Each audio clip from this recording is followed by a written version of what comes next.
जय हिंद। नमस्कार साथियों, स्वागत है आप सभी का अपने YouTube चैनल पे। आज इस वीडियो के अंदर हम सॉल्यूशन करने वाले हैं रीट लेवल 1 के माइनर टेस्ट नंबर 6 का। आपको पता है कि क्लाम एकेडमी है वो रीट भर्ती के लिए माइनर और मेजर टेस्ट का आयोजन है वो हर संडे को करवा रहा है। तो आज इस वीडियो के माध्यम से लेवल 1 के जिनकी फर्स्ट लैंग्वेज हिंदी है और सेकेंड लैंग्वेज के रूप में संस्कृत और इंग्लिश दोनों जिनके पास संस्कृत है उनके लिए भी है और जिनके पास इंग्लिश है उनके लिए भी है। तो इस पूरे टेस्ट का हम सॉल्यूशन है आज इस वीडियो के अंदर हम करने वाले हैं। तो जिसने भी चैनल सब्सक्राइब नहीं कर रखा वो चैनल सब्सक्राइब करके रखें, क्योंकि रीट भर्ती से संबंधित महत्वपूर्ण अपडेट और महत्वपूर्ण कंटेंट हम हमारे चैनल पे उपलब्ध करवाते रहते हैं। पीछे भी जो भी रीट परीक्षा हुई है उससे संबंधित हमने सभी ज्वाइनिंग तक के जो भी अपडेट है वो हम देते रहें और आगे भी देते रहेंगे। तो चैनल को सब्सक्राइब करके ज़रूर रखें, आपके लिए महत्वपूर्ण चीज़ें हैं वो इस चैनल पे मिलती रहेंगी। तो हम शुरू कर लेते हैं। अब 22/12/2024 को ये टेस्ट लगा है, माइनर टेस्ट नंबर 6 है। और आप अगर ज़्यादा से ज़्यादा वीडियो को शेयर करोगे और चैनल को सब्सक्राइब करोगे तो आगे के जितने टेस्ट है वो हम टेस्टों का सॉल्यूशन है वो हम देने की कोशिश करेंगे। तो देखो हम शुरू कर लेते हैं अब 1 नंबर प्रश्न से। तो इस बार दी हुई थी हिंदी। तो हिंदी में पहला प्रश्न इन्होंने दिया था गद्यांश को लेकर के। एक गद्यांश दिया हुआ है जिसमें से 7 प्रश्न है वो पूछे गए। आपको पता है कि रीट भर्ती के अंदर यही पैटर्न रहता है हिंदी विषय में प्रश्न पूछने का। तो ये आपके सामने जो गद्यांश है वो आप देख पा रहे होंगे। आप लगातार क्या कर सकते हो, आप वीडियो को एक बार के लिए रोक करके और अपना गद्यांश पूरा करें, उसके बाद में उन प्रश्नों का उत्तर भी आप दे सकते हो। तो ये मैं आपको एक बार के लिए दिखा देता हूँ, आप एक बार स्क्रीन रोक करके ज़रूर देख लेना, पूरा पैराग्राफ मैंने दिखा दिया है। अब हम इसमें से प्रश्न करना शुरू करते हैं। तो प्रश्न नंबर 1 इसमें दिया हुआ है कि निम्न में से कौन सा बहुवचन युग्म सही नहीं है। तो बहुवचन युग्म सही नहीं है वो हम इसमें से पूछा गया है। तो किसान और किसानों, नगर और नगरों, प्रौढ़ और प्रौढ़ों, शिक्षक और शिक्षिकाएं। तो आपको पता है शिक्षक और शिक्षिकाएं पुल्लिंग और स्त्रीलिंग का मेल होता है जिसमें, तो बहुवचन का युग्म ये नहीं होगा। तो ये वाला ऑप्शन इसमें सही हो जाएगा। प्रौढ़ शिक्षा को पढ़ाई के साथ साथ कमाई से जोड़ना भी आवश्यक है। रेखांकित शब्द में कौन सा लिंग है? प्रौढ़ शिक्षा को पढ़ाई के बारे में पूछा कि पढ़ाई कौन सा शब्द है, इसमें लिंग कौन सा है पढ़ाई में, तो कौन सा हो जाएगा इसमें स्त्रीलिंग है वो इसमें ऑप्शन सही हो जाएगा। उसके बाद में हम बात करें, इसमें दिया हुआ है कि कक्षा में बैठकर पढ़ने में संकोच होता है, यह वाक्य किस काल से संबंधित है। तो काल पूछा गया इस प्रश्न में और इसमें कौन सा काल सही होगा, तो सामान्य वर्तमान काल इसमें सही हो जाएगा। संचार शब्द में उपसर्ग है, तो संचार शब्द में कौन सा उपसर्ग हो जाएगा? सम उपसर्ग हो जाएगा। खुशहाल शब्द में उपसर्ग कौन सा हो जाएगा? खुश उपसर्ग हो जाएगा। उसके बाद में कारीगर शब्द में प्रत्यय कौन सा हो जाएगा? तो कारीगर में कौन सा हो जाएगा? गर प्रत्यय हो जाएगा। ठीक है, आप पैराग्राफ है वो आप देख सकते हो वीडियो को रोक करके। उसके बाद में 7 नंबर प्रश्न दिया इसमें, कामगारों को नए उद्योगों एवं तकनीकी शिक्षा आवश्यक है। रेखांकित शब्द में मूल शब्द और प्रत्यय। तो तकनीकी जब शब्द में मूल शब्द कौन सा है और प्रत्यय कौन सा, ये हमसे पूछा है। तो इसमें हो जाएगा तकनीक प्लस बढ़ाई। कौन सा शब्द शुद्ध है? तो शब्द शुद्ध कौन सा हो जाएगा? उज्ज्वल, 2 नंबर वाला ऑप्शन। जो आंखों के सामने हो वाक्यांश हेतु उचित शब्द कौन सा है? तो जो आंखों के सामने हो उसके लिए क्या आ जाएगा? प्रत्यक्ष। अभिलाषा शब्द का शाब्दिक अर्थ क्या होता है? किसी को प्राप्त करने की हार्दिक इच्छा है वो इसका शाब्दिक अर्थ हो जाएगा। उसके बाद आ जाता है वापस पैराग्राफ। 11 से 18 नंबर प्रश्न तक इसमें उत्तर देने हैं। आप पैराग्राफ यहाँ से आप पढ़ सकते हो और पूरा पैराग्राफ भी मैं आपको दिखा देता हूँ, तो आप एक बार वीडियो रोक करके देख सकते हो। यहाँ पे पैराग्राफ है वो कंप्लीट हो जाता है।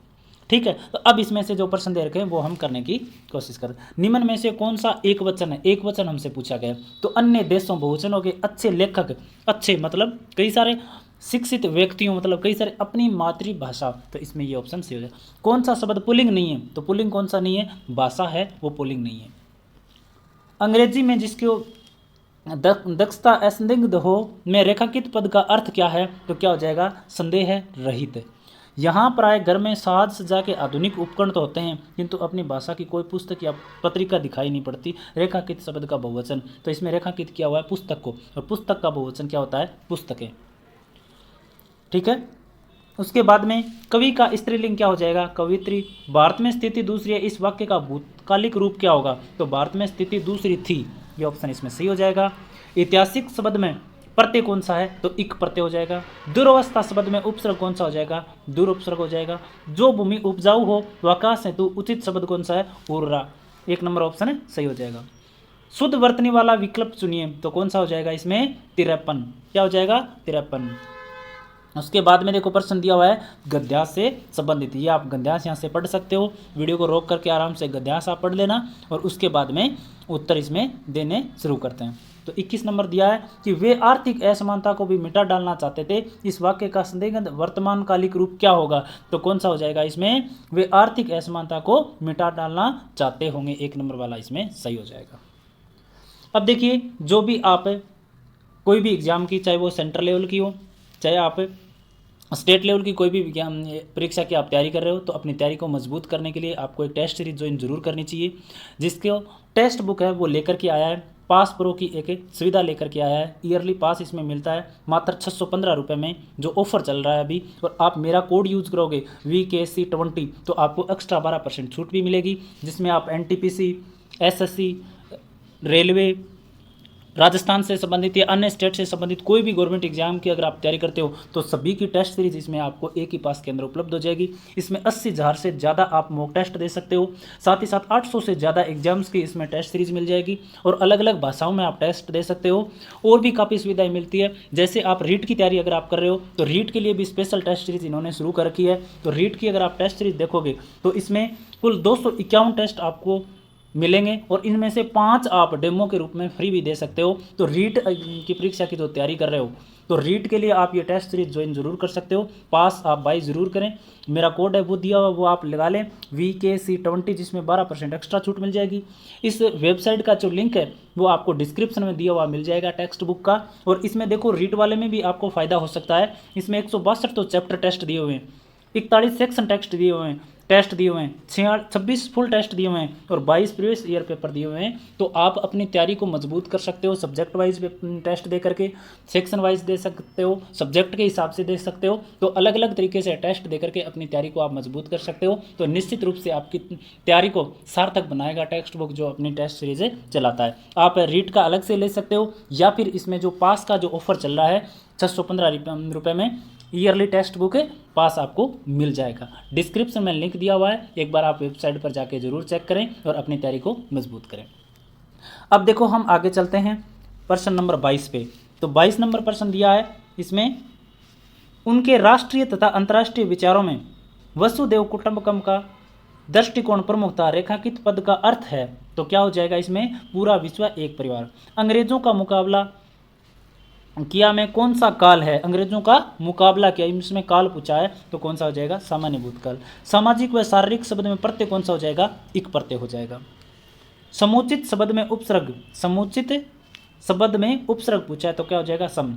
धर्म, जाति, संप्रदाय, रंग आदि के आधार पर होने वाले भेदभाव को वे मानवता पर कलंक मानते हैं। रेखांकित पद में कौन सा लिंग है? तो इसमें जाति में लिंग पूछा गया कि कौन सा है तो कौन सा हो जाएगा? इसमें स्त्रीलिंग हो जाएगा। उसके बाद में 27 है, तटस्थ शब्द में से संबंधित वाक्यांश है। तटस्थ शब्द से संबंधित वाक्यांश कौन सा हो जाएगा? इसमें विवाद से दूर रहने वाला, 3 नंबर ऑप्शन। निम्न में से शुद्ध शब्द है तो कौन सा हो जाएगा? इसमें से 4 नंबर ऑप्शन मिष्टान। संदेह का शाब्दिक अर्थ क्या है तो क्या हो जाएगा? अनिश्चित ज्ञान। उसके बाद में वापस ये गद्यांश आ जाता है और इस गद्यांश को पढ़ करके आपको उत्तर देने हैं। तो ये गद्यांश है, ये आप पढ़ सकते हो, एक बार वीडियो को रोक करके पूरा पढ़ लेना, उसके बाद में आप उत्तर भी दे सकते हो। 30 नंबर दिया है, निम्न में से कौन सा युग्म वचन की दृष्टि से सही है? तो वचन की दृष्टि से सही पूछा है तो कौन सा हो जाएगा? इसमें स्त्री और स्त्रियां। अनेकार्थी शब्द का क्या अभिप्राय है? अनिष्ट करने वाला। अनर्थकारी का, अनर्थकारी का पूछा है। किस विकल्प में एक से अधिक उपसर्ग है तो कौन से में हो जाएंगे? समावेश में। उसके बाद में इनमें से कौन सा शब्द पुल्लिंग रूप में प्रयुक्त होता है तो कौन सा होता है? अभिमान। उसमें सीखने योग्य अनेक विषयों का समावेश हो सकता है। वाक्य में कौन सा काल है तो कौन सा हो जाएगा? सामान्य वर्तमान काल। अनेक शब्द का बहुवचन होगा, क्या हो जाएगा? अनेक का अनेक ही होगा। अशुद्ध शब्द है, इसमें कौन सा हो जाएगा? पड़ोसी जो है ये अशुद्ध हो जाएगा। उसके बाद में फिर से एक प्रश्न तो और है इसमें, 37 नंबर, जिसका कोई शत्रु न हो, वाक्यांश के लिए उपयुक्त शब्द कौन सा है? अजात शत्रु। अब दिया हुआ है एक गद्यांश दिया हुआ है जिसको पढ़ करके आपको उत्तर देने हैं। तो ये गद्यांश आप वीडियो को रोक के जरूर आप पढ़ सकते हो और उसके बाद में हम प्रश्न करना शुरू करते हैं। इसमें दिया है, शायद आप बहुविज्ञापित और कीमती ब्रांड खरीदना ही पसंद करें। यह वाक्य कौन से काल का है तो कौन से काल का हो जाएगा? संभाव्य भविष्यत काल का हो जाएगा। दुर्गंध शब्द है तो कौन सा है? स्त्रीलिंग। तेल शब्द है, कौन सा हो जाएगा इसमें, एक वचन। उसके बाद में हम करें, एक साबुन दिन भर आपके शरीर को तरोताज़ा रखता है, रेखांकित शब्द में लिंग है, तो दिन भर में लिंग पूछा है कौन सा है, तो कौन सा हो जाएगा, पुल्लिंग। उसके बाद में चमकीला शब्द में प्रकृति प्रत्यय है, तो कौन सा हो जाएगा, चमक प्लस इला। निम्नलिखित में से शुद्ध शब्द कौन सा है, तो 3 नंबर, इसमें 4 नंबर ऑप्शन इसमें सही हो जाएगा। उसके बाद में रास्ते में खाने के लिए ले जाने वाली भोज्य सामग्री वाक्यांश के लिए प्रयुक्त शब्द है, तो क्या हो जाएगा, पाथ्य। पीड़ा शब्द का शाब्दिक अर्थ कौन सा है, तो पीड़ा का हो जाएगा शारीरिक कष्ट। तो देखो इसमें 45% हिंदी के थे जो मैंने करवा दिए। उसके बाद में देखो एक तो संस्कृत के 45% है और इंग्लिश के 45 है। अब जिनके पास संस्कृत है वो संस्कृत देख सकते हो और जिनके पास इंग्लिश है वो इंग्लिश देख सकते हो, ठीक है। तो मैं दोनों ही करवाऊंगा और थोड़ा सा फास्ट करवाऊंगा क्योंकि ये सब्जेक्ट के हैं, विषय के जो सब्जेक्ट हैं इसमें अलग अलग ले रखे हैं, तो इसमें थोड़ा सा टाइम हम कम लगाएंगे। इसमें भी क्या दे रखा है, गद्यांश दे रखा है और उसको पढ़ करके आपको उत्तर देने हैं। मैं प्रश्न दिखा देता हूँ और उसका साथ साथ में मैं आपको उत्तर भी संस्कृत वाले बता दूंगा, ठीक है। तो आप अपना हिसाब से आप देख सकते हो। इसमें 46 नंबर में दिया है और 46 नंबर का मैं उत्तर बता देता हूं सीधा, तो इसमें क्या हो जाएगा, 4 नंबर। उसके बाद में 47 नंबर प्रश्न दिया है, तो 47 का क्या हो जाएगा, 1 नंबर ऑप्शन सही हो जाएगा। उसके बाद में 48 बताया, तो 48 में भी क्या हो जाएगा, 4 नंबर ऑप्शन इसमें सही हो जाएगा, ठीक है। 49 नंबर की आप बात करोगे तो 49 नंबर में क्या हो जाएगा, यत वाला जो 1 नंबर ऑप्शन है ये सही हो जाएगा। उसके बाद में 50 नंबर में उपसर्ग पूछा है, तो 50 नंबर में कौन सा हो जाएगा, उद हो जाएगा, 4 नंबर वाला। उसके बाद में 51 नंबर में आप बात करोगे तो 51 नंबर में 4 नंबर वाला ऑप्शन सही हो जाएगा। उसके बाद में 52 नंबर में, तो 52 नंबर में कौन सा ऑप्शन सही हो जाएगा, 4 नंबर। उसके बाद में 53 की हम बात करेंगे तो 53 में भी क्या हो जाएगा, 4 नंबर ऑप्शन इसमें सही हो जाएगा। उसके बाद में दिया है गद्यांश, आपको गद्यांश पढ़ करके आपको उत्तर देने हैं, तो आप गद्यांश एक बार के रोक के और आप पढ़ लेना। ये नीचे भी और दिया हुआ है, ये भी आप देख सकते हो, ये वाला। उसके बाद में हम बात करें 54 नंबर प्रश्न की, तो इसमें 54 नंबर में कौन सा ऑप्शन सही हो जाएगा, 2 नंबर वाला ऑप्शन। 55 नंबर में हम बात करें तो 55 नंबर में कौन सा, कत, इसमें प्रत्यय आ जाएगा, 3 नंबर ऑप्शन। उसके बाद में 56 नंबर की आप बात करोगे तो 56 नंबर में क्या हो जाएगा, तुमुन, 1 नंबर वाला ऑप्शन सही हो जाएगा। उसके बाद में आप 57 नंबर की बात करोगे तो 57 नंबर में क्या हो जाएगा, 4 नंबर वाला ऑप्शन सही हो जाएगा। 58 नंबर की बात करोगे, ठीक है, तो 58 नंबर में क्या हो जाएगा, सम उपसर्ग हो जाएगा। उसके बाद में 59 नंबर की आप बात करोगे तो 59 नंबर में क्या हो जाएगा, विहाय, इसमें 3 नंबर वाला ऑप्शन सही हो जाएगा। 60 नंबर की आप बात करोगे तो इसमें लट लकार हो जाएगा, लकार है।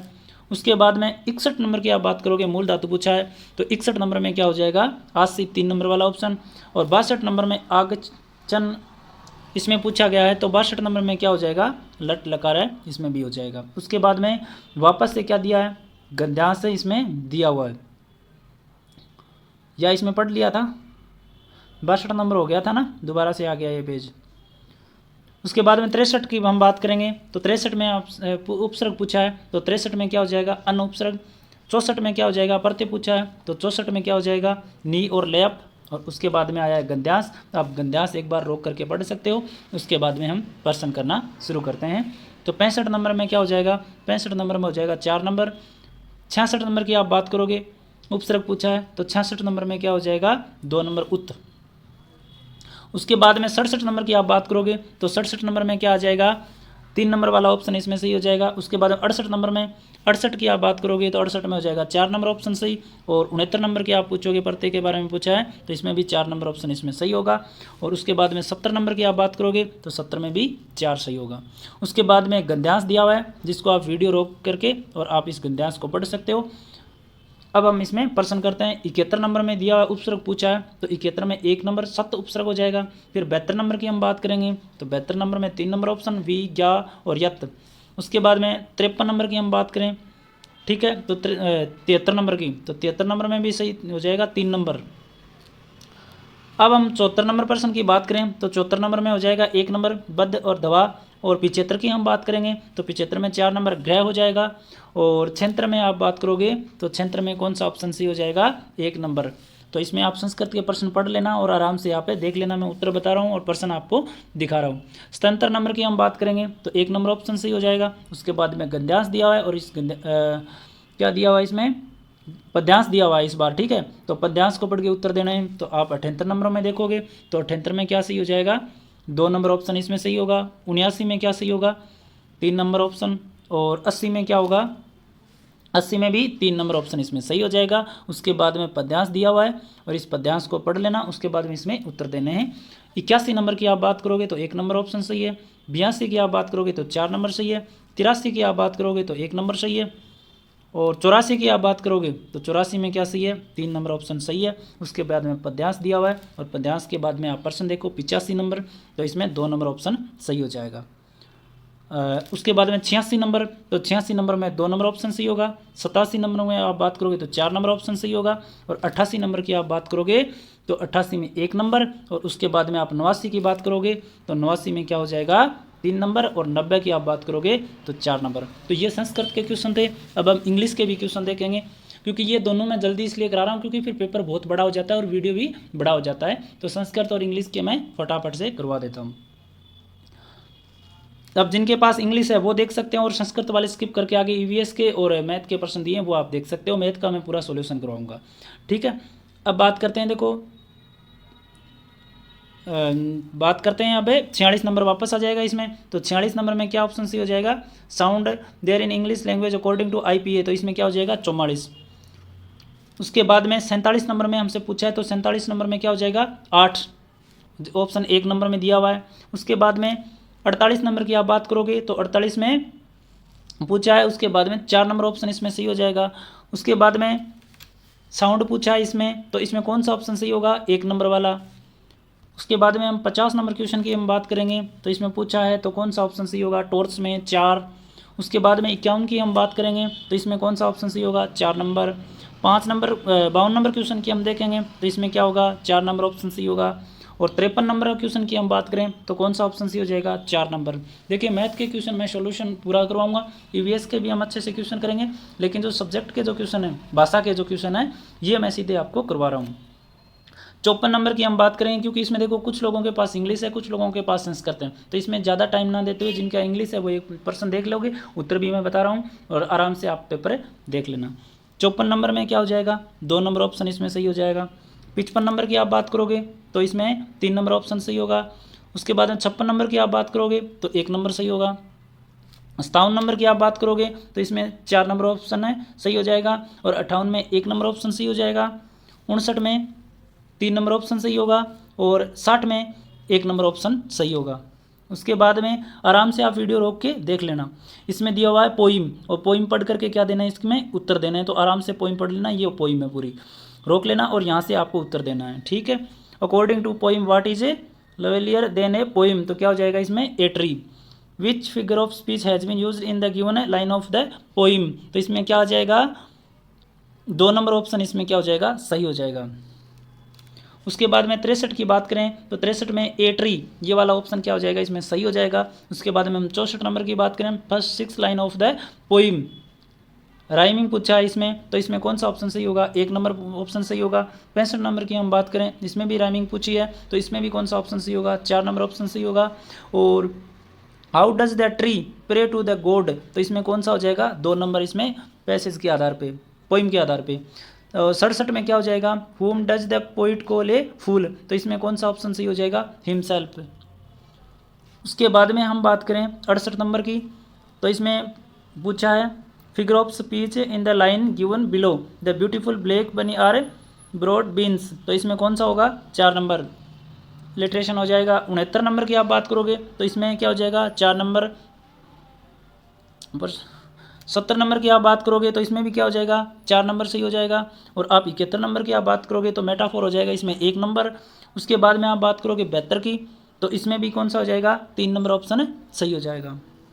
उसके बाद 73 नंबर प्रश्न की आप बात करोगे, ठीक है, इसमें भी यही पूछा है और इसमें कौन सा ऑप्शन सही हो जाएगा, 3 नंबर। और 74 नंबर में क्या हो जाएगा, 1 नंबर मेटाफोर वाला हो जाएगा ऑप्शन सही। उसके बाद में 75 की आप बात करोगे तो 75 में भी क्या हो जाएगा, मेटाफोर वाला 4 नंबर ऑप्शन सही, प्रश्न देख लेना आप। उसके बाद में 76 की आप बात करोगे तो 76 में 1 नंबर ऑप्शन इसमें सही हो जाएगा। 77 की आप बात करोगे तो 77 में 1 नंबर वाला ऑप्शन सही होगा, आप प्रश्न पढ़ लेना आराम से रोक के वीडियो। और 78 की आप बात करोगे तो 2 नंबर। इलिट्रेशन हो जाएगा। 79 की आप बात करोगे तो इसमें हो जाएगा 3 नंबर वाला ऑप्शन, और 80 की आप बात करोगे तो इसमें भी 3 नंबर वाला ऑप्शन, और 81 की आप बात करोगे तो इसमें क्या हो जाएगा, 1 नंबर ऑप्शन इसमें सही हो जाएगा। अब बात आती है 82 की, तो 82 में कौन सा ऑप्शन होगा, मेटाफोर 4 नंबर, और 83 की आप बात करोगे तो 1 नंबर ऑप्शन सही होगा, और 84 की आप बात करोगे तो इसमें 3 नंबर ऑप्शन सही होगा, और 85 की बात करोगे तो 2 नंबर ऑप्शन सही होगा, और 86 में कौन सा सही होगा, 2 नंबर ऑप्शन सही होगा। तो लैंग्वेज के हैं तो लैंग्वेज के मैं फटाफट से करवा रहा हूँ, क्योंकि कुछ के पास इंग्लिश है, कुछ के पास संस्कृत है, तो इसमें मैं फटाफट करवा देता हूँ, और आपको क्वेश्चन भी मिल जाएंगे, उत्तर भी मिल जाएंगे, उसके हिसाब से आप आराम से आपको सोचने का टाइम मिल जाएगा, प्रश्न पढ़ लो, फिर आराम से मन में सोच लेना, उसके बाद मैं उत्तर मैं बता ही रहा हूँ, आपका सही हो जाए तो बहुत बढ़िया, आपका टेस्ट भी साथ साथ में हो जाएगा।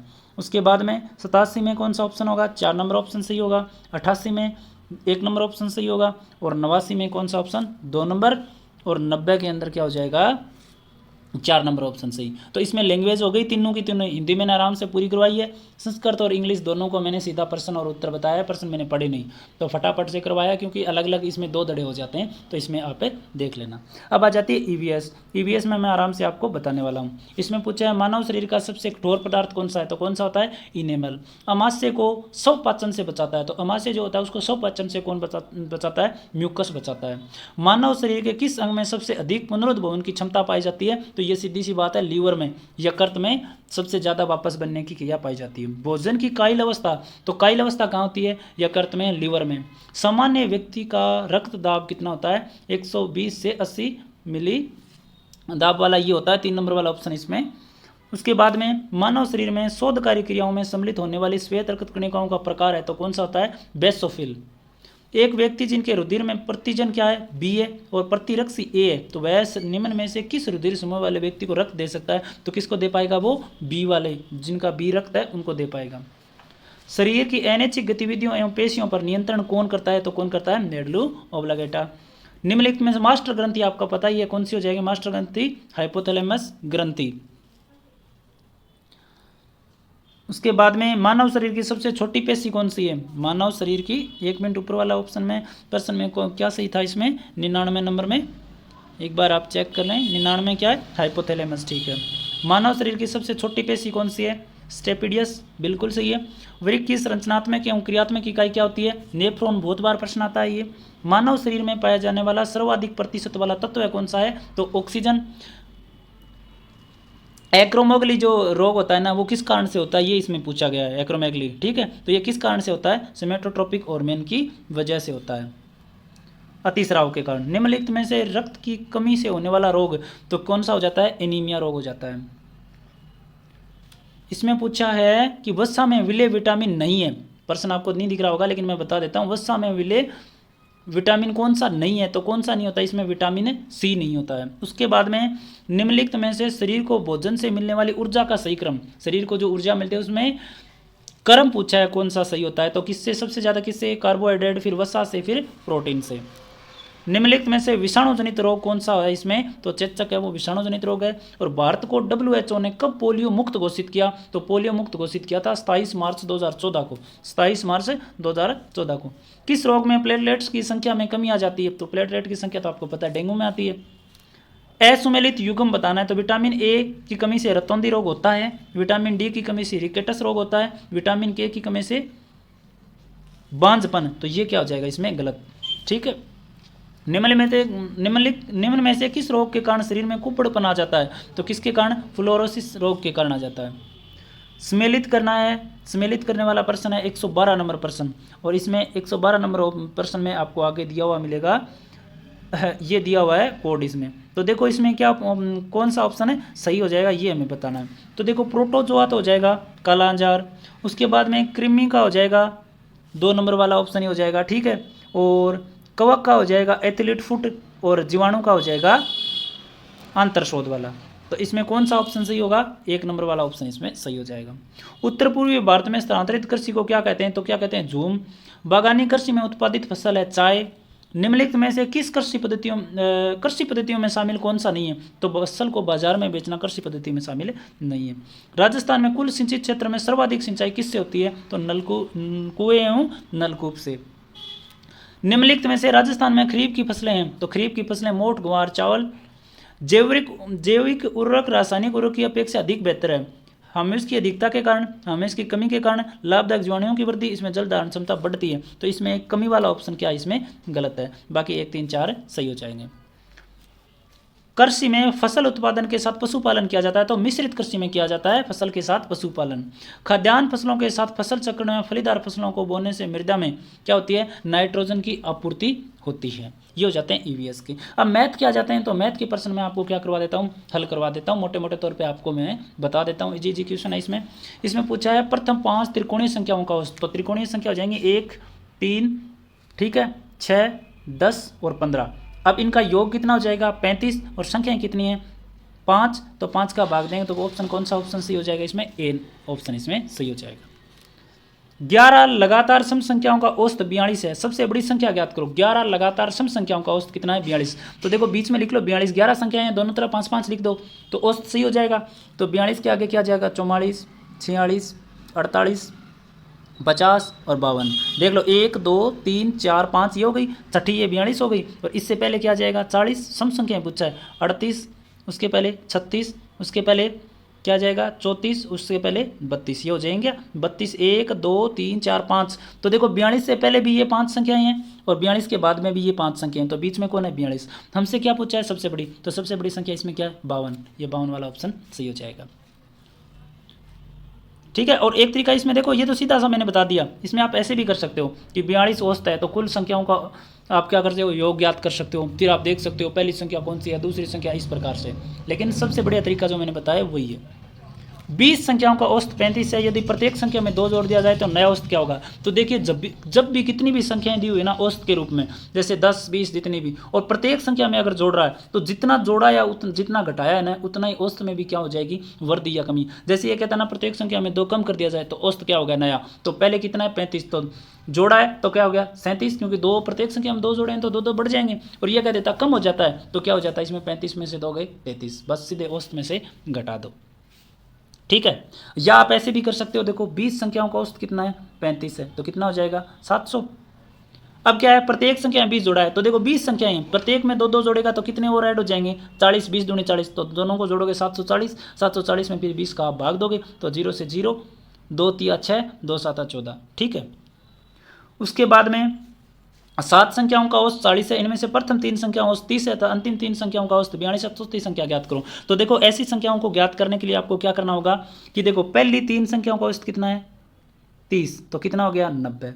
ये कह रहा है अंतिम 3 संख्याओं का 42, तो 3 × 42 कितना हो गया, 3 दूनी 6, 4 3 12 126। ठीक है। अब बताओ इन 6 संख्याओं का योग कितना हो गया, 90 और 126 का, 6, 9 2 11 1 और 1 216। ये कह रहा है कि 7 संख्याओं का औसत कितना है, 40। तो देखो 7 × 40 कुल योग कितना हो जाएगा इन संख्याओं का, 7 चौके 28, 280। तो बताओ 7 संख्याओं का योग 280 है, 6 संख्याओं का योग 216 है। हमसे पूछा है चौथी संख्या, तो शुरुआत वाली 3 तो ये हो गई, लास्ट 3 वाली ये हो गई, तो बीच में कौन सी संख्या बच गई, 4 नंबर। तो बताओ 280 में से 216 में घटा दूंगा तो कौन सी संख्या आ जाएगी, चौथी संख्या, और कितनी आ जाएगी, 64। ठीक। इसी प्रकार एक बल्लेबाज की 11 पारियों कुछ औसत रन संख्या है, 12वीं पारी में 90 रन बनाता है, जिसकी वजह से औसत 5 रन कम हो जाता है, तो वर्तमान में औसत बताओ। तो एक बात देखो कि उसका जो भी औसत था उसने 11 पारियों में रन बनाया, जिसमें किसी में 100, किसी में 110, किसी में 120, इस प्रकार से। लेकिन वो क्या करता है फिर 12वीं पारी और खेलता है और उसमें 90 रन बनाता है, और क्या काम करता है, इसका औसत क्या हो जाता है, 5 कम। तो देखो इसका थोड़ा सा शॉर्ट ट्रिक है, आप काम में ले सकते हो। ठीक है। तो क्या कह रहा है कि ये 5 रन औसत कम हुआ है, तो ये बताओ 11 पारियां थी ना, तो प्रत्येक पारी में क्या गिरा है, 5, और एक ये 12वीं खुद है 90 रन खेलने से। तो 12 पारियां खेलने से क्या हो गया, 5 औसत कम हो गया। तो 5 औसत कम हो गया मतलब है प्रत्येक पारी में 5 कम हुआ है फिर तो टोटल कितने कम हुए हैं, 60। तो देखो 90 तो 12वीं पारी में इसने खेल ली है 90 रन की, तो और 60 ये और जोड़ दो तो कितने होंगे, 150। लेकिन ये कह रहा है 5 रन कम हुआ है, तो ये क्या आ जाएगा, 145। ठीक है। इस प्रकार से, या फिर आप x मान के आप कर सकते हो कि 11 × x, 11 पारियों का औसत योग तो ये हो गया, और 12वीं पारी खेली तो 11x है, प्लस में 12वीं में कितने, 90। ठीक है। ये क्या हो गया, 11 पारियों का योग हो गया, और ये 12 पारियों का योग, और ये 11 पारियों का योग हो गया। तो इसमें से आप ये घटा सकते हो 11x। अब जो भी बचे इस प्रकार से आप x का मान ज्ञात कर सकते हो और उत्तर निकाल सकते हो। 100 संख्याओं में औसत 120 ज्ञात किया गया। बाद में पता चला कि दो संख्याएं 16 और 34 की गलती से 61 और 43 पढ़ लिया गया, तो सही औसत। तो देखो 100 संख्याओं का जो औसत है वो कितना दिया हुआ है 120, ठीक है। तो टोटल योग कितना हो जाएगा इनका 120, तो है 2 जीरो और लगा दो 12,000 हो गया। अब ये कह रहा है कि एक तो संख्या 16 और एक 34, इनको गलती से क्या पढ़ा है 61 और 43, तो पहले तो ये जोड़ दो, कितने हो गई 50, मतलब योग इनमें 50 ही आना चाहिए था, लेकिन गलती से कितना पड़ा 61 और 43 पढ़ने से कितना योग जुड़ा इसमें देखो 4, 104 जोड़ दिए इस 12,000 में, तब जाके 12,000 हुए इन 16 और 34 की जगह ये 61 43 पढ़ने से। तो देखो 50 तो जुड़ने ही थे, ठीक है। तो 50 से ज़्यादा कितने जुड़े इसमें देखो 104 से 50 से 104 कितने ज़्यादा है 54 ज़्यादा है, तो इस 12,000 में से क्या कर दो 54 घटा दो और फिर क्या कहते दो 100 का भाग दे दो, तो कितना आ जाएगा 119.46। 36 छात्रों के समय की औसत आयु 15 वर्ष है। शिक्षक की आयु इसमें शामिल किए जाने पर औसत आयु में 1 वर्ष की वृद्धि हो जाती है। तो शिक्षक की आयु, अब देखो 36 बालक है, इसकी औसत आयु कितनी है 15, तो देखो योग याद कर लो इसका कि टोटल आयु कितनी हो जाएगी 15 छिके 90, 9 15 तिया 45, 45 और 9 कितने हो जाएंगे 54, तो टोटल आयु कितनी थी उनकी 540। ये कह रहा है कि शिक्षक को और शामिल कर लेना, तो 1 वर्ष की वृद्धि हुई, मतलब शिक्षक तो उम्र में बड़ा होता है तो औसत बड़ा है उनका, तो अब संख्या कितनी होगी इनकी 37, 36 बालक और एक मास्टर और 1 वृद्धि हुई है, इसका मतलब कितना हो गया 15 से 16 हो गया, ठीक है। अब इसको क्या कर लो आप गुणा कर लो, तो गुणा करोगे तो कितना आ जाएगा 592, कितना जाएगा 592। अब बताओ बच्चों की तो 540 ही थी कुल उम्र, लेकिन मास्टर को शामिल करने से 592 होगी, तो कितनी ज़्यादा हुई है ये देख लो आप, ठीक है। 40 और 50 90, तो 52 इसमें क्या हुई है मास्टर की, एक ज़्यादा थी जो घटा दी 37वीं, तो क्या आ जाएगी 52 वर्ष।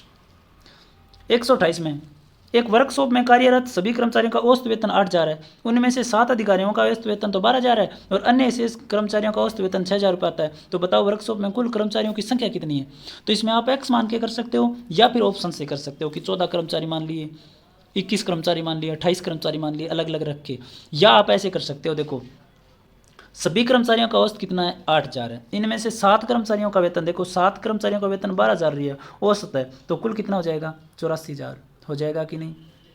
उसके बाद कहते हैं अन्य कर्मचारी देखो, अब अन्य कर्मचारी हमें ये नहीं पता कितने, तो इसमें से 7 घटा दें, देखो ये 7 कर्मचारियों का लिखा है ना, तो x माइनस 7 इनका कितना है औसत वेतन 6,000, तो टोटल इनका ये आ जाएगा ना।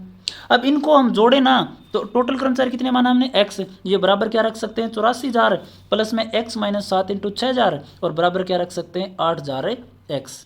अब इसको आप सॉल्यूशन कर सकते हो इसका, जिसको इसमें भी दर्शाया गया है, और इस प्रकार से हल करोगे तो क्या आ जाएगा 21। एक थैले में 10 गेंद है जिनमें से कुछ लाल व सफ़ेद है, सभी गेंदों का औसत मूल्य 28 रुपये प्रति गेंद है। यदि लाल गेंद का औसत मूल्य 25 रुपये प्रति गेंद तथा सफ़ेद गेंद का औसत मूल्य 30 रुपये प्रति गेंद है, तो सफ़ेद गेंदों की संख्या, तो इसमें देखो सभी गेंदों का औसत कितना है 28 है, ये कह रहा है लाल गेंदों का कितना है 25 है और सफ़ेद गेंदों का 30 है। अब देखो इस प्रकार से 30 में से 28 जाएंगे 2, ठीक है, 28 में से 25 जाएंगे 3, तो अनुपात कितना आ गया इन गेंदों का, गेंदों की संख्या पूछी है 2:3।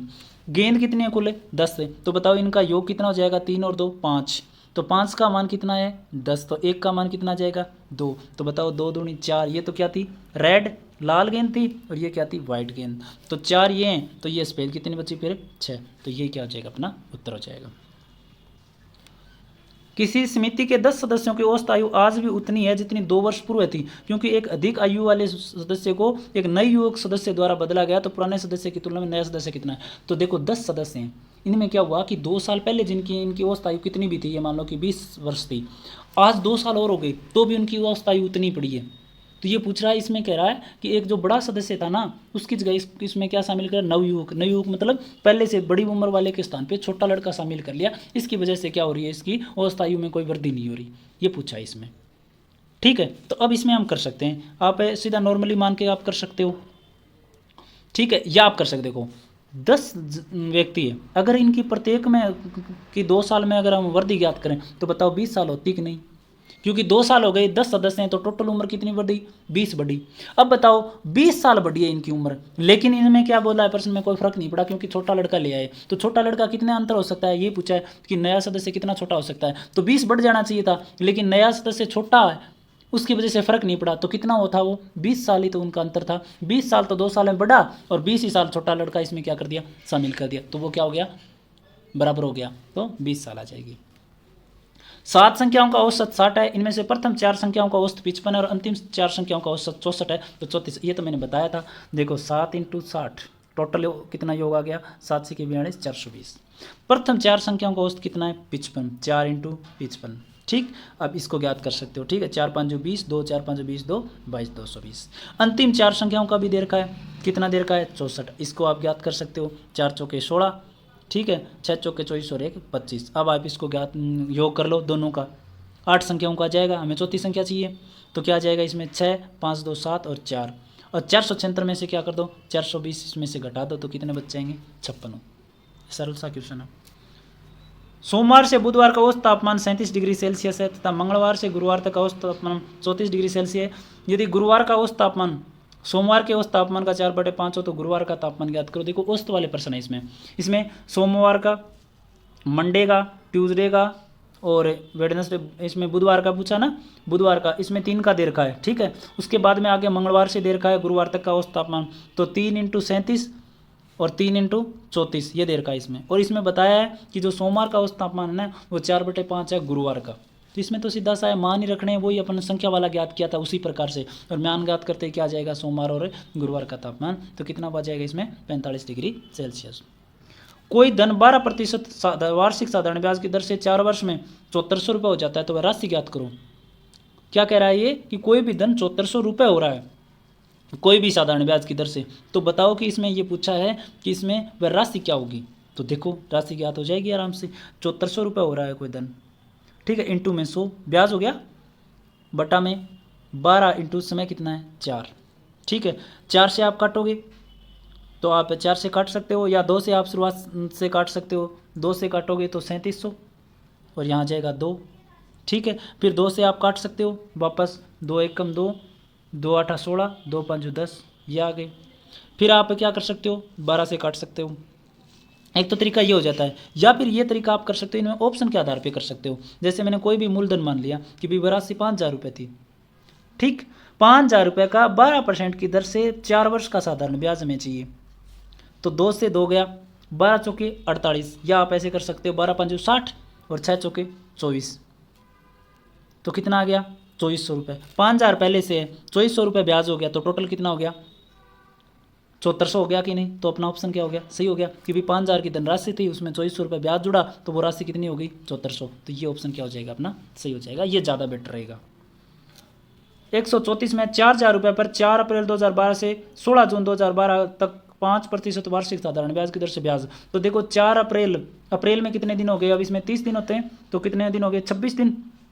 उसके बाद में मई के हो गए, मई के कितने दिन हो गए 30 दिन या 31 दिन, कितने दिन हो जाए 31 दिन, और इसमें 16 जून के दिन बता रहा है, तो टोटल अब इसको जोड़ दो, 6 × 1 = 7, 6 × 13 = 3, 3 3 6 और 1 7, कितने दिन हो गए 73 दिन। तो 4000 रुपये की राशि है 73 दिन का, ठीक है, 1 मिनट, 4000 रुपये की राशि 73 दिन का ब्याज, और ब्याज की दर है 5%। अब बताओ हमें तो यहाँ पे साल लिखते हैं, तो साल बनाने के लिए दिन को किसका भाग देंगे 365 का, और 100 से भाग अपन है साधारण ब्याज में देते ही, तो 2 से 2 कट जाएगा, 73 से काटोगे 5 बार कटेगा, 5 से 5 कट जाएगा, कितना जाएगा 40। किसी धनराशि पर 3/4% वार्षिक साधारण ब्याज की दर से 2/1/3 वर्ष का साधारण ब्याज 210 रुपये, तो मूलधन ज्ञात करो। अब देखो इसमें सीधा दिया है, साधारण ब्याज है 210 रुपये, इंटू में 100, साधारण ब्याज इंटू 100 बटा में मूलधन इंटू दर इंटू समय, तो हमें क्या चाहिए मूलधन, तो P बराबर क्या जाएगा ब्याज इंटू 100 बटा में दर इंटू समय। तो धनराशि पर साधारण ब्याज कितना, दर कितनी है 3 से 3/4, तो इसको क्या लिख सकते हैं 4 × 12 = 3, 15/4, ठीक है, तो 15 यहाँ जाएगा, ऊपर के लिए क्या चल जाएगा 4। इसी प्रकार से समय क्या दे रखा है 2 से 1/3, 3 दूनी 6 = 7/3, तो नीचे आ जाएगा 7 और ऊपर क्या चला जाएगा 3 गुणा में, ठीक। अब आप काट दो, 7 से 7 = 21, 30 बार, और 15 से 15 दूनी 3, ठीक, तो 4 × 12, 12 दूनी 24, तो कितना जाएगा 2400। आसान सा प्रश्न है। कोई राशि 8% साधारण ब्याज की दर से 5 वर्ष में 8400 रुपये हो जाती है, तो मूलधन ज्ञात करो। 5 वर्ष में क्या हुई है 8400 रुपये, मैंने ये प्रश्न पीछे भी बताया है, ठीक है, तो देखो 8400 रुपये हुई है, ठीक है। अब ये 8400 रुपये मिश्र धन दे रखा है यहाँ पे, ना कि साधारण ब्याज, मिश्र धन दे रखा है, तो बताओ देखो साधारण ब्याज करें ज्ञात करें हम, तो इसी प्रकार से करते हैं ना, देखो मूलधन गुणा दर गुणा समय, ठीक है, बटा में 100 बराबर क्या आ जाएगा ब्याज। अब बताओ, अब ये तो हो गया ब्याज। अब P प्लस में P इंटू 8 इंटू 5/100 यही तो मिश्र धन होगा ना। ये बराबर किसके दे रखा है 8400 के। तो हम ये भी तो लिख सकते हैं ना कि 8 5 40, तो 100 तो मिश्र धन अपने मूलधन अपने आप में होता ही है, और इसमें 40 ब्याज और जोड़ देंगे तो ये क्या हो जाएगा मिश्र धन। तो 140% किसके बराबर होगा 8400 के। हमें चाहिए 100% का मान, तो 140 बटा में और गुणा में क्या आ जाएगा 100, तो 8400 बटा में 140 इंटू में 100। ठीक है, इससे ये कट जाएगा, 6 बार कट जाएगा 60 और 2 0 वो, तो क्या आ जाएगा 6000। कोई राशि 4 वर्ष के लिए उधार दी जाती है, यदि साधारण ब्याज की दर 2% वार्षिक अधिक हो तो ब्याज रुपये में 3600 रुपये अधिक प्राप्त होता है। तो मूलधन, ऐसे प्रश्नों में क्या करना है, हमें लंबा चौड़ा जाने की आवश्यकता नहीं। कितने रुपए अधिक प्राप्त हुए हैं 3600, तो इन्हीं को क्या मान लो ब्याज इंटू में 100। ये पूछ रहा है कि 4 वर्ष के लिए, तो 4 समय हो गया 4, दर क्या बताया 2% अधिक है ना, तो इसी को क्या मान लो दर मान लो, बराबर किसके हो जाएगा मूलधन की। 4 निमा 36 900 और 200 काटोगे 450, तो कितना हो जाएगा 45000। एक व्यक्ति ने कुछ धनराशि 10% की दर से 2 वर्ष के लिए उधार दी गई, यदि वह उसे 12% की दर से उधार देता तो 400 रुपये 80 रुपये अधिक प्राप्त होते। तो वह धनराशि तो 10% की दर से 2 वर्ष के लिए उधार दी, और अगर वही वो क्या करता 12% की दर से दे देता तो दर कितनी की है 2% अधिक, और रुपये कितने मिल जाते 480। इसमें थोड़ा सा प्रश्न घुमाया, तो ब्याज कितना 480 इंटू में 100। दर कितनी ज़्यादा अंकित की है 10 से 12 होने में 2%, कितने समय के लिए 2 के लिए, तो क्या आ जाएगा मूलधन वो का वही तरीका ऊपर वाले का। 2 से काटोगे 2 बार 240, 2 से काटोगे 120 बार 12000 आ जाएंगे। उसके बाद में x तथा y को 2 समान राशियां 7.5% वार्षिक दर से 4 वर्ष व 5 वर्ष के लिए उधार दी जाती है। यदि इनके द्वारा दिए गए ब्याजों में 150 रुपये का अंतर तो प्रत्येक द्वारा दी गई राशि। तो देखो इसमें भी इजी सा क्वेश्चन है, इसमें आप आराम से इसको कर सकते हो। 7.5% की दर से इन्होंने दिया है, एक को 4 साल के लिए और एक को 5 साल के लिए, और ब्याजों का अंतर बताया। तो देखो पहली जो एक्स एक्स राशि का जो ब्याज आएगा उसका ये नहीं आ जाएगा क्या 7.5 इंटू 4, क्योंकि 4 साल के लिए। दूसरी का क्या आ जाएगा 7.5 तो दर हो गई और इंटू में समय आ गया 5 साल, तो इनका अंतर कितना दिया है 150। ये लो, अब क्या याद करना है आपको, पी याद करना है, बस सूत्र में रखना है सिर्फ, और इनको क्या करना है इसमें से ये वाला घटा के 150 में बराबर रखना है, उत्तर आ जाएगा 2000। कोई धनराशि साधारण ब्याज की दर से 5 वर्ष में 520 और 7 वर्ष में 568, 5 साल में होती है 520, 7 साल में होती है 568। तो बताओ 2 साल का अंतर है ना, 2 साल में ब्याज कितना आ रहा है 520 से 568 होने में 48 रुपये ब्याज आ रहा है ना। ठीक है, 2 साल का ब्याज साधारण ब्याज कितना है 48, तो बताओ 1 साल का कितना हो जाएगा 24 हो जाएगा कि नहीं। हमें दे रखा है 5 साल का ब्याज, 5 साल की राशि दे रखी है कि भी 520 हो जाती है, तो मतलब मिश्र धन है, तो हम ब्याज भी तो याद कर सकते हैं, प्रत्येक साल का बराबर होता है। 1 साल का जब 24 है तो 5 साल का कितना हो जाएगा 120 ब्याज है इसमें 520 में, तो 520 में से ब्याज घटा देंगे 120, तो क्या बच जाएगा मूलधन, तो कितना बच जाएगा 400। कोई धनराशि 5% की दर से कितने समय में स्वयं की दुगनी हो जाएगी, 5% की दर से स्वयं की दुगनी करनी है। तो बताओ कोई राशि 100 रुपये, स्वयं की दुगनी कब होगी जब वो कितनी हो जाए 200 रुपये। तो बताओ इसमें ब्याज कितना आ गया 100 रुपये, ये लो ब्याज इंटू 100 बटा में हमें क्या चाहिए समय, तो ब्याज इंटू 100 बटा में मूलधन कितना है अपना 100। ठीक है, दर कितनी है 5, हमें क्या चाहिए समय, ये लो 100 से 100 गया कितने बार 20, ठीक 20 वर्ष। किस साधारण ब्याज की दर से 5 वर्ष में साधारण ब्याज मूलधन का 1/4 गुना हो जाएगा। तो देखो मूलधन तो क्या मान लो 4, ठीक है, अब इसमें ब्याज क्या हो जाएगा 1, हमें क्या चाहिए ब्याज की दर, तो 1 तो ब्याज है इंटू में 100 बटा में मूलधन 4 है, समय कितना है 5 साल है। अब दर चाहिए हमें r बराबर, याद कर लो कितनी बार हो जाएगा 20 बार, कितनी बार हो जाएगा 5 बार। अगर दर व समय का संख्यात्मक मान बराबर हो तो धनराशि का साधारण ब्याज किस दर से उस धन का 9/25 गुना हो जाएगा। तो इसमें क्या है 9 तो दे रखा है ब्याज, 25 क्या हो जाएगा मूलधन, तो ब्याज इंटू 100 बट्टा में क्या है मूलधन कितना है 25 में, हमें चाहिए दर और समय का संख्यात्मक मान बराबर दे रखा है। तो बताओ टी बराबर आर दे रखा है, तो बताओ हमें क्या ज्ञात करना है किस दर से दर ज्ञात करनी है। तो बताओ टी की जगह मैं आर लिख दूँ तो कोई दिक्कत है क्या, तो टी इंटू टी क्या हो जाएगा आर इंटू आर क्या हो जाएगा आर स्क्वायर। आर बराबर क्या आ जाएगा देखो 9 का तो 3 हो जाएगा, 100 का 10 हो जाएगा, 25 का 5 हो जाएगा, 5 से काटोगे 2 बार तो कितनी आ जाएगी 6%। 144 की आप बात करोगी, कोई धन एक निश्चित ब्याज की दर पर उधार दिया जाता है, यदि मूलधन को 20% बढ़ा दिया जाए तो दर को कितना कम करना पड़ेगा ताकि उधार दिए गए वर्षों में पहले जितना ही ब्याज हो। कि ये कह रहा है कि कोई धनराशि निश्चित ब्याज की दर पर उधार दी गई, यदि मूलधन को क्या करें 20% बढ़ाएं, तो बताओ कितना दर को कितना कम करें कि ताकि उधार दिए गए वर्षों में पहले जितने ब्याज प्राप्त हो। ये मान लो 100 रुपये कोई भी ब्याज मूलधन है, अब इसमें क्या मिल रहा है, ब्याज मिल रहा है हमें। ठीक, अब क्या किया कि मूलधन को बढ़ा दिया 20%, कितना कर दिया 120 कर दिया। ठीक है, अब हम ये कह रहा है कि दर हम कितना कम करें कि भाई जो 100 रुपये में इस पे जो जितना ब्याज मिल रहा है जिस दर पे उतना ही अगर 120 से हम ब्याज लेना तो दोनों का बराबर प्राप्त हो, तो सीधी सी बात है दर तो कम करेंगे तभी तो 120 पे कम ब्याज प्राप्त होगा और 100 के बराबर प्राप्त करेंगे। तो इसका एक तरीका तो ये कि दर और समय आप कुछ भी मान सकते हो। जैसे देखो मैंने शुरुआत में माना 100 रुपये है, इसमें मूलधन, दर मैंने मान लिया 10 है और समय भी मैंने मान लिया 10 साल है।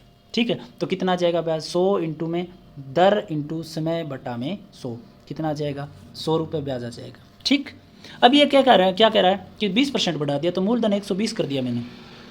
अब ये कह रहा है कि अब बताओ कि दर को कितना कम करें, समय तो वही रखना है 10 का 10 ही, अब हमें चाहिए केवल दर में अंतर करना है, तो दर बटा में 100 और ब्याज अपना वो का वो कितना जाना चाहिए 100 का 100 ही आना चाहिए।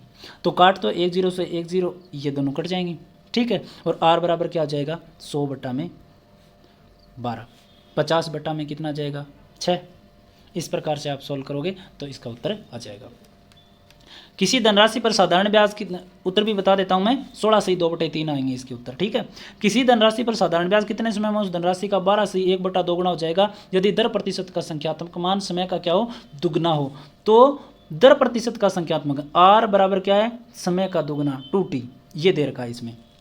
और ये पूछा है उस धनराशि का कि साधारण ब्याज है ना वो धनराशि का 12 से 1/2 गुना, मतलब 12 दूनी 24 से 25/2, तो धनराशि का 25/2 गुना कितने समय में हो जाएगा ये पूछा है। और इसका उत्तर आएगा 50%। मैंने बता दिया, आर की जगह क्या रख सकते हो आप 2t, और इसमें ये आपको दे रखा है कि साधारण ब्याज इतना हो जाना चाहिए धनराशि से, मतलब धनराशि 100 है ना तो ब्याज कितने दिन में प्राप्त हो जाएगा 25/2 से कर लो आप 50, 25 5 125, 1250, मतलब 100 रुपये का जो ब्याज है ना वो 1250 कब प्राप्त होगा जब आर बराबर 2t दिया हो, तो इसका उत्तर आएगा 50%।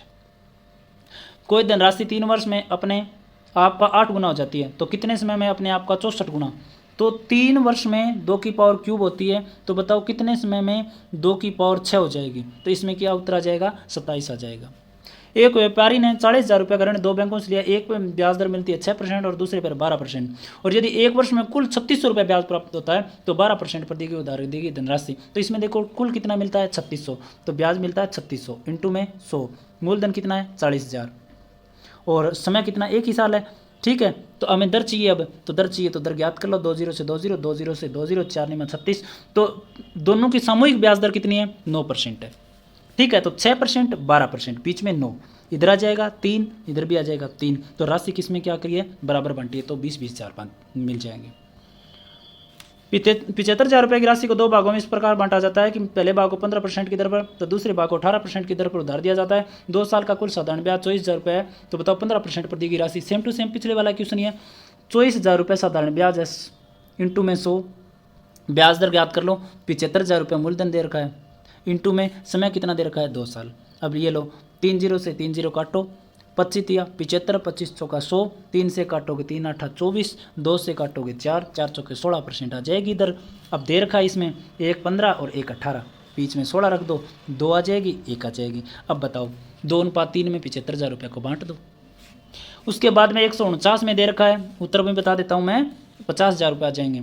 49 नंबर में दे रखा है एक व्यक्ति 18,000 रुपये की 3 भागों को 2:3 और 4 में बांटकर साधारण ब्याज के अंतर्गत कर्ज देता है। यदि पहले व दूसरे भाग को 6% और 8% की दर से कर्ज दिया हो तो तीसरे भाग को कितने प्रतिशत की दर से कर्ज दे कि कुल मिलाकर 12% की साधारण ब्याज प्राप्त हो। तो देखो इसमें सीधी सी कर सकते हैं आप एक चीज़, तो पहले तो 18,000 को क्या कर दो आप बांट दो 2:3:4 में, तो बांटोगे तो 4 3 7 और 2 9, 2 2 18, 1 का मान कितना है 2,000 रुपये, तो 2 का मान पहले को कितनी राशि दी है 4,000 रुपये, दूसरे को कितनी दी है 3 दूनी 6,000 रुपये, चौथे को क्या दिया है 8,000 रुपये। इस प्रकार से राशि इनको उधार दी है। अब पहले को तो 6% की दर से ब्याज ज्ञात कर लो, दूसरे का 8% की दर से ज्ञात कर लो। ठीक है, और इसने बोला कि कुल मिलाकर 12% की दर से, तो और 18,000 रुपये को क्या कर लो 12% की दर से ज्ञात कर लो, तो इन दोनों का आ जाएगा टोटल आ जाएगा, इन टोटल में से ये घटा देना, जो अंतर आएगा वो इसी का ब्याज होगा। और फिर क्या आ जाएगा, समय दे रखा है, ब्याज दे रखा है, और क्या ज्ञात करना है आपको, दर ज्ञात करनी है, 18% आ जाएगी। 8,000 रुपये में से 2,000 रुपये को 4% वार्षिक दर से, 3,000 रुपये को 5% वार्षिक दर पर उधार दिया जाता है। यदि कुल धन पर 10% वार्षिक दर से ब्याज प्राप्त करना हो तो शेष धनराशि को किस दर से उधार दे। तो देखो 2,000 रुपये को 4% की दर से दिया, कितने टाइम के लिए दिया, एक ही साल के लिए, तो बटा में 100, कितना आ जाएगा, 4 दूनी 20 चौका 80। 3,000 रुपये को 5% की दर से, ये लो, कितना आ जाएगा, 5 या 15, 150। तो इनका तो ब्याज कितना हो गया, 230। अब ये कह रहा है कि कुल धन पर 10% दर से साधारण ब्याज से क्या देना है, धन देना है। तो बताओ ये 2,000 और 3,000 5,000 हो गए, और बच गए कितने, 3,000 रुपये 8,000 में से। अब बताओ इसको किस दर पर उधार दे कि कुल 10% साधारण ब्याज मिले। तो 10% कुल कितना आ जाएगा, 8,000 इंटू में 10% इंटू 1 बटा में 100, तो कुल कितना आना चाहिए, 800 ब्याज। तो 3,000 रुपये का 800 ब्याज कब प्राप्त होगा, ये इसमें बताया गया है। 800 आ गया, 800 में से पहले ये क्या घटाना पड़ेगा, 230, क्योंकि इन दोनों का भी तो निकालना है ना। तो क्या जाएगा 0, 10 में से 3 गया 7, 7 में से 2 गया 570 ब्याज चाहिए हमें 3,000 रुपये का। तो कौन सी दर निर्धारित करें, तो कौन सी आ जाएगी, 19%। मूलधन 3,000 रुपये, 570 रुपये ब्याज, समय 1 साल, दर चाहिए हमें, आप याद कर सकते हो कितनी आ जाएगी, 19%। तो ये था लेवल 1 का पूरा पेपर। आगे भी इसमें सुधार हम करते जाएंगे। मैथ का पूरा आपको सॉल्यूशन बताया, जीके का मैंने बता दिया, हिंदी का भी मैंने बता दिया, 2 भाषाएं जो थी संस्कृत और इंग्लिश, उसमें मैंने प्रश्नों को सीधा बताया। तो वीडियो को ज़्यादा से ज़्यादा शेयर कर देना, लाइक ज़रूर कर देना, और ऐसे ही हम वीडियो आपके लिए लेके आते रहेंगे। आज के लिए इतना ही, धन्यवाद।